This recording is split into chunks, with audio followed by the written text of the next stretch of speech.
ඔබ විශ්වාස කරනවද? ඔබට දැනিলা තියෙනවද? ශ්‍රී ලංකාවේ ඉන්න මිනිස්සුන්ගේ ජීවිතයෙන් වැඩිම කොටසක් තමා නිරත වන්නා වූ කුමන හෝ රැකියාව වෙනුවෙන් වැය කිරීමට සිදුවන බැවින් කිසිම නිදහසක් හිමි නොවුණු මිනිසුන් පිරිසක් රැඳුණු ඊටම ගොබ්බ අර මෝඩ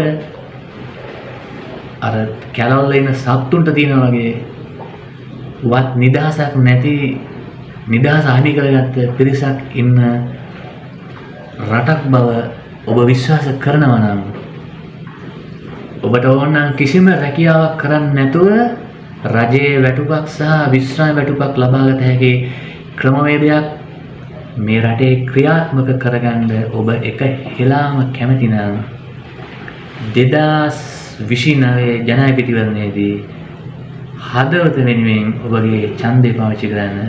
දාර්ශනික සුසාජී විසින් පරිගණක ඉංජිනේරුවන් මගින් සියලුම තරුණ තරුණියන්ට කිසිම පාසල් අධ්‍යාපනයක් රහිතව රටේ සියලුම පුරවැසියන්ට කිසිම රැකියාවක් නොකර රජයෙන් වැටුපක් ලබාගත හැකි 30-10-3 නැත්නම් 30-10-3 පැටර්න් එක කියලා ක්‍රමවේදයක් මේ උන්ට අවබෝධ කරගන්න තියෙනවා. ඔබට ඒක ක්‍රියාත්මක කරගන්න ඕන නම් 2029 දී හදවත වෙනුවෙන් ඡන්දය පාවිච්චි කරන්න.